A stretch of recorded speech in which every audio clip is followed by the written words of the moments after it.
Speed is of vital importance. And when one is in a hurry, it is sometimes necessary to take a shortcut, which was the case this particular evening. There are men in London who, out of shyness or sourness, have no wish for the company of others. Yet they are not averse to comfortable chairs and the latest reading material. For their convenience, a club was started which forbade its members from taking any notice of each other. If a member talked, it was a black mark against him, and 3 such marks rendered him liable to expulsion. Sherlock Holmes was neither shy nor sour, but he joined the St. Denis Club because he found the atmosphere soothing. True, I'd always been diligent about not disturbing him here, but tonight I had come on a matter of the greatest urgency.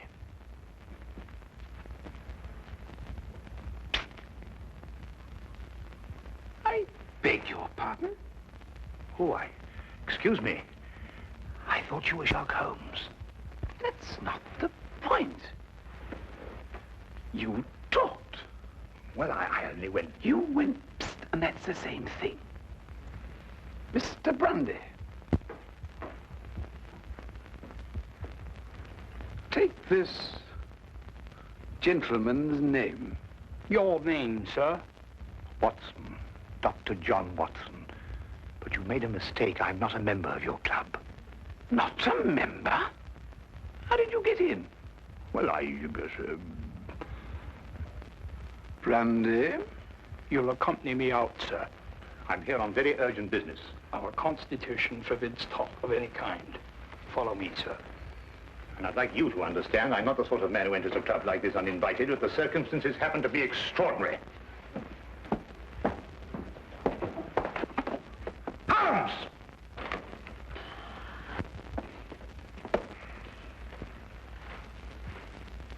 I must ask you, sir, not to attempt to... I don't believe such an incident has ever occurred before. Well, really? Holmes! I've never been so humiliated in my life. Why didn't you speak up in there? Because it's against the rules of the club, old chap. Oh, hang the club! This desire for privacy can go too far. What if an emergency arose? Yes, and perhaps to prevent that happening again, we'd better move down the hall a bit. Now, you were saying... What if an emergency arose? You can speak up now, Watson. What I'm trying to say is, what if an emergency arose and your presence is urgently requested? Nobody can put a hand on you. And I'm here, my dear chap. You just disproved that. Oh, really? I'm only isolated here from triviality. Well, there's nothing trivial about this. There's a man waiting for you back at the flat, a man by the name of Dubec, Claude Dubec. He's had an experience that make your blood run cold. What sort of an experience, Watson? He watched a man being tortured. Tortured? We'll find a cab outside. Yes. Come along, then.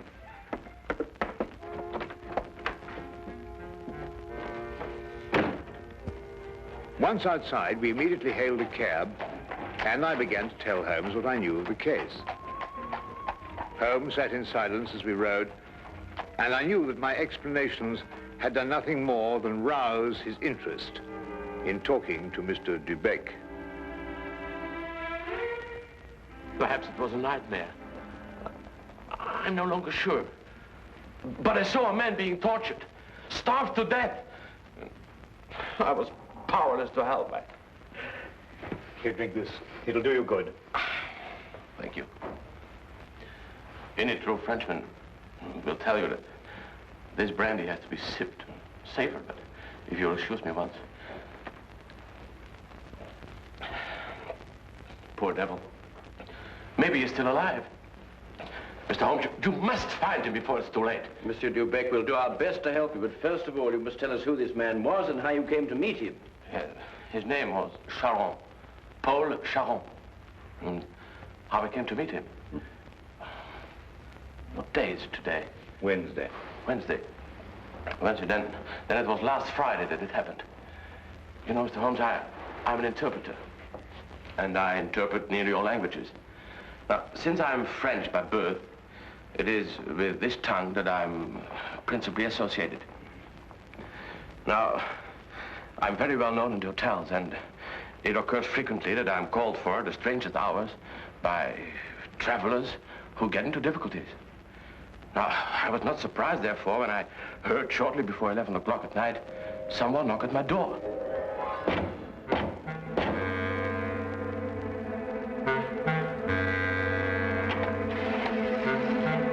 Mr. Beck? I'm he. My name is Latimer, Harold Latimer.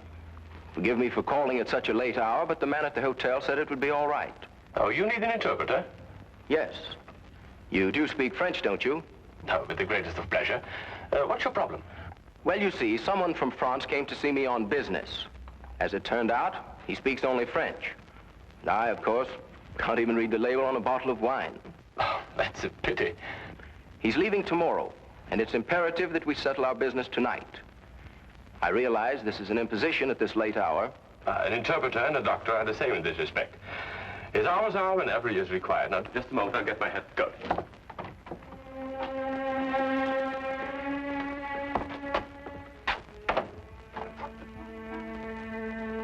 Mr. Latimer had a cab waiting outside. I didn't think to give it more than a passing glance. However, there was a strange atmosphere as I entered. One can sense such things.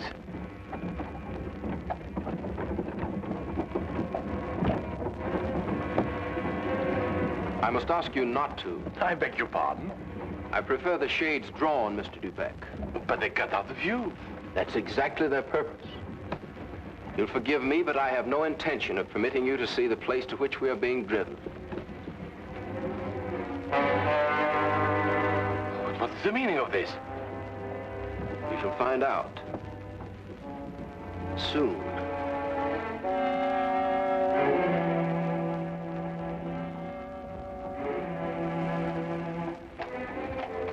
For nearly 2 hours we drove without my having the least idea where we were going. All the time I sat in silence, wondering what on earth could be this man's reason for kidnapping me.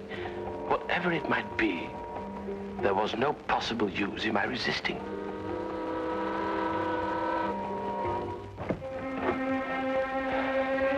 We've arrived, Mr. Dubeck. You're aware this is kidnapping, Mr. Latimer? It is somewhat of a liberty, I admit. We'll make it up to you. You may get out.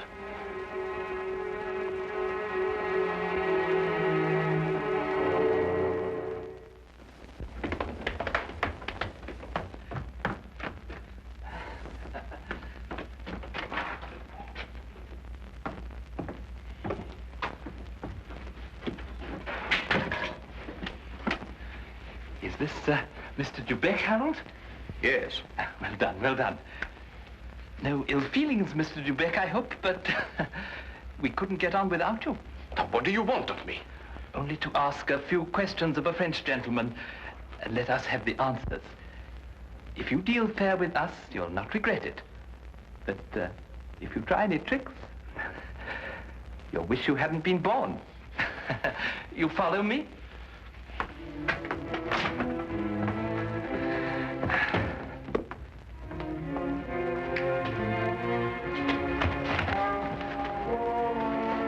We put him in one of these so as to move him more easily. What have you been doing to this poor man? That is no concern of yours.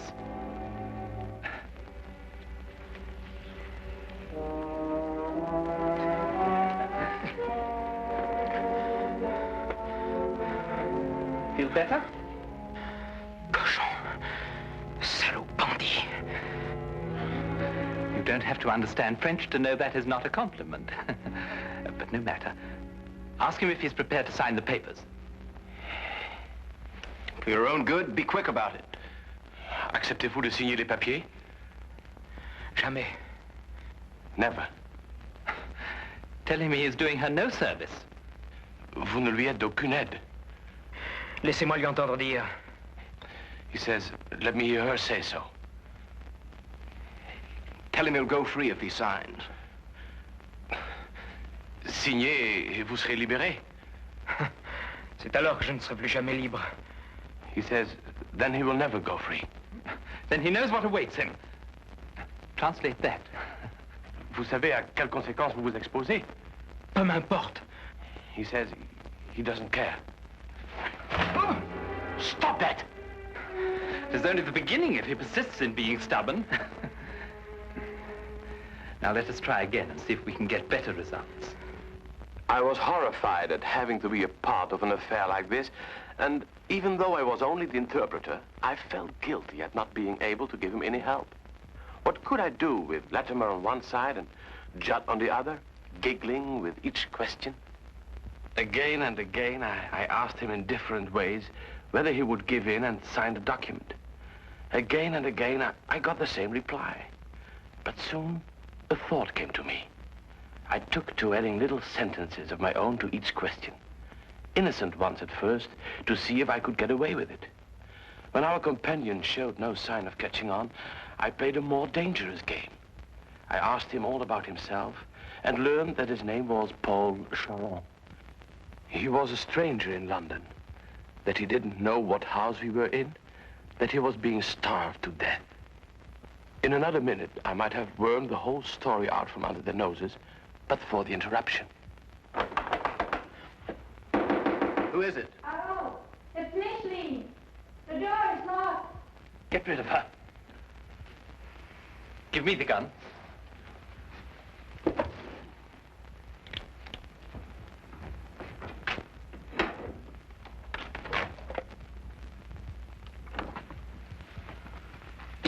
Micheline, dear, I thought you went to bed hours ago. I couldn't sleep at all. I can't think of nothing but Paul. Now, Micheline, there's nothing to worry about. But he should have been here 2 days ago. It isn't like Paul to do something like that. Something must have happened to him. Nonsense. I'll wager anything that he was delayed somewhere on business. Then he would have written to me. If I don't hear from him by tomorrow, I will go to the police. Micheline! Paul! He isn't there! Micheline, what's the matter with you? Have you taken leave of your senses? But it was Paul's fault. It was nothing of the kind. But I did, I heard. Would I lie to you? If Paul were in there, wouldn't I tell you? Judd is in there. Judd. That's all. Oh, Warrell. I don't know what's happening to me. Now, darling, it's only a case of nerves. You'll be all right after a good night's rest. But it never happened like that before. You've probably never been under such a stress. But it's foolish. If something happened to Paul, you would have heard about it by now.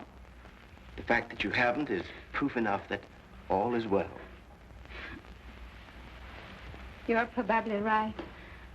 Of course I am. I'll take you back upstairs.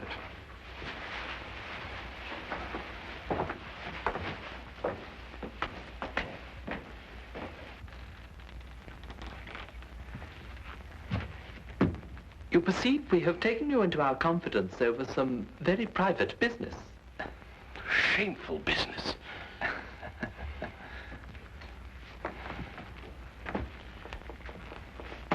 Necessary business.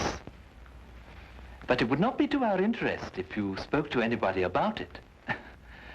Therefore, I am paying you a fee such as you have never before received in your life. There will be more the next time you come here. Thank you. However, I don't place all my faith in money. Therefore, I must warn you that if you speak to a single soul about this, we shall know about it. And you will pay for it with your life.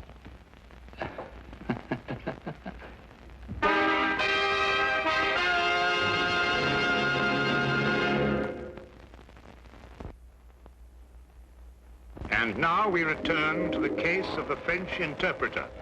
This man, this evil man, escorted me back to the carriage and took his place opposite me. We drove for about half an hour, and the shades were drawn as before. Then we came to a stop, and he ordered me out. I walked for a mile or so, and then I found myself at Wadsworth Common, and there took the train to Victoria Station. I see. And there, I presume, your adventure ended. Yes. Now, I should have gone to the police right away, but I feared for the man's life. Now, Mr. Holmes, someone told me that you worked with a complete discretion. Oh, you can be assured of that. Mr. Holmes, would you please try to find him? I'll try, but you must realize that my success depends almost entirely on your memory. I've told you everything. Only everything you were able to see. I've told you everything. I repeat, Monsieur Dubec, Only everything you were able to see. I don't understand. Well, on the way to the house, you saw nothing because the blinds were drawn in the carriage. Uh-huh. But you could still feel and hear, couldn't you?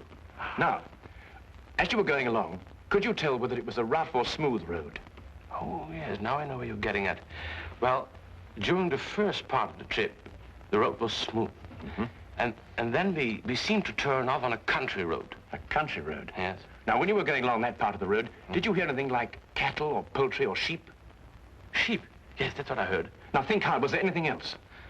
Oh, well, now I remember. I remember a horn, a foghorn, something like a coal barge passing by. I see. Now, what part of the journey would that be exactly? Toward the end, I'm certain. Was there anything else that you can remember? No. No. Oh, yes, something about the house. Yes, we left the house, and then we seemed to pass through a huge storage room. Yeah. And under the floor, I heard something like rushing water. Water? Yes, a stream. It couldn't be, but that's what it seemed like. Thank you, Monsieur Dubec. I think I have all the information I require for the present. Have you already found out where he is? No, but I have all the facts at my disposal. It's now only a question of time. Please, Mr. Holmes, you don't give my name, because if they ever found out that I've been here... You can depend upon my keeping your confidence, Monsieur Dubec. However, I would urge you still to be on guard. I'll be careful, Mr. Holmes. Good. Thank you. Good night, Mr. Watson. Good night.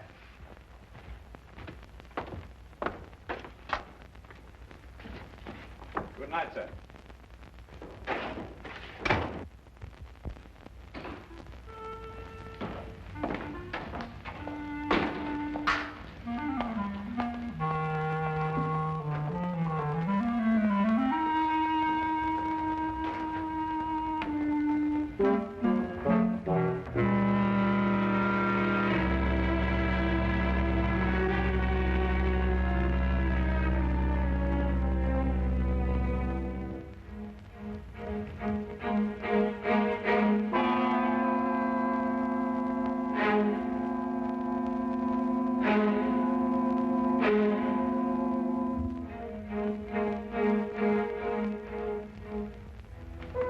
Well, now, Watson, you were listening to what Dubec had to say. Have you any theories?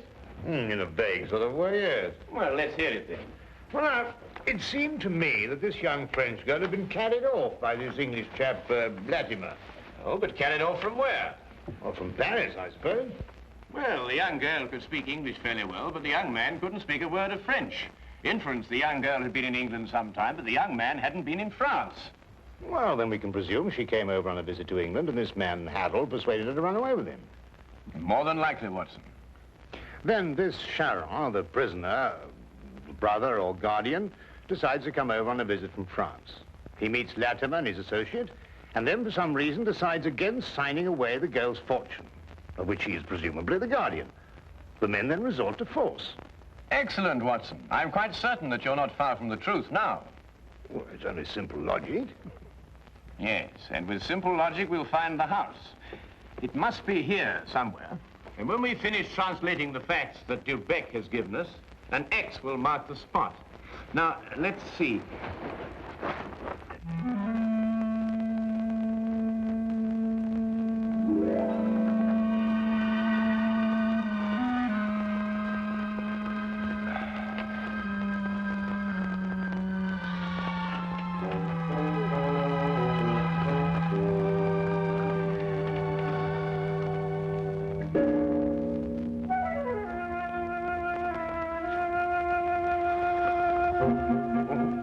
Doctor, I'm sorry to disturb you, Doctor. Would you mind getting your coat?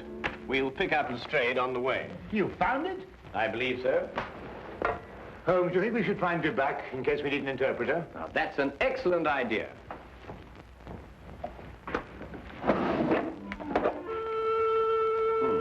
And from what I've heard, I believe these may come in handy. Right.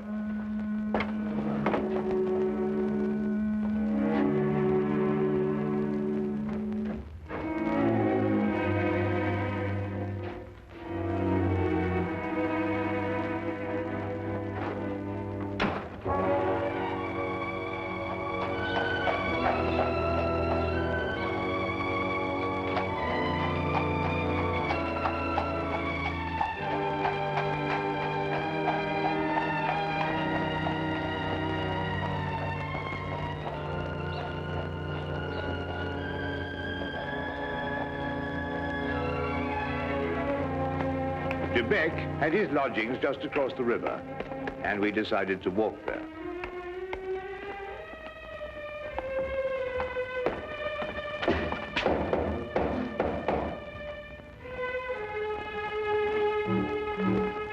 If you're looking for Mr. De Beck, he left about an hour ago.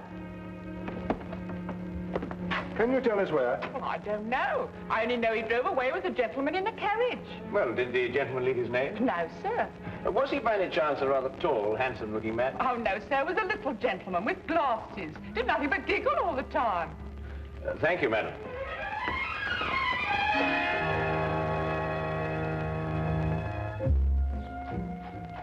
Even the weather seemed to be against us, and as we found our cab and started on our way, it began to rain. According to Holmes's calculations, we had a considerable way to go, and we had to go fast if we were to be in time. London streets in the rain are a handicap to any carriage, so there's nothing for us to do but hope and wait. À manger. Comme donne à manger. Does he still say no? He asked for food. Have mercy on that poor man. He will be fed the moment he's signed the papers. Tell him that. Signez, mon vieux, et un repas vous sera servi. Je n'en peux plus.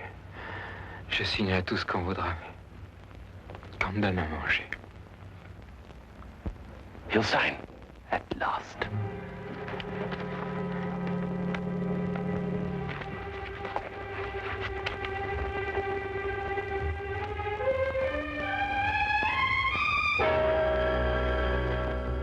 Now feed this man.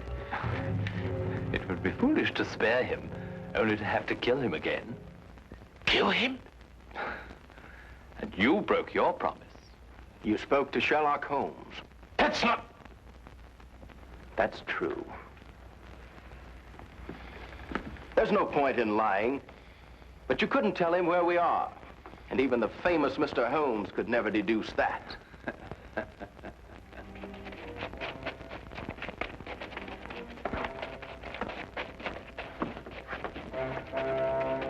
There are some men coming. Quick, open the trap.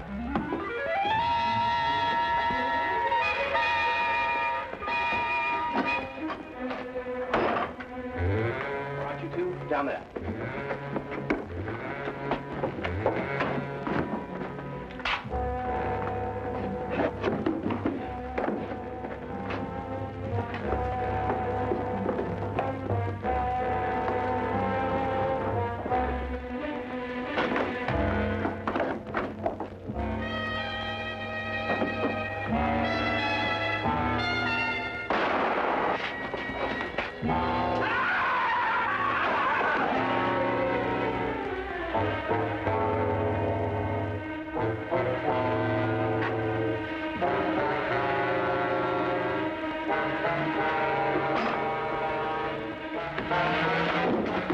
Who are you?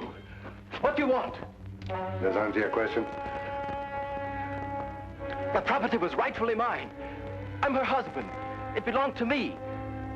But he controlled it and wouldn't sign it over to me. He found out you were a thief. You can't take me to jail. I only tried to get what was coming to me. I'll see that you do.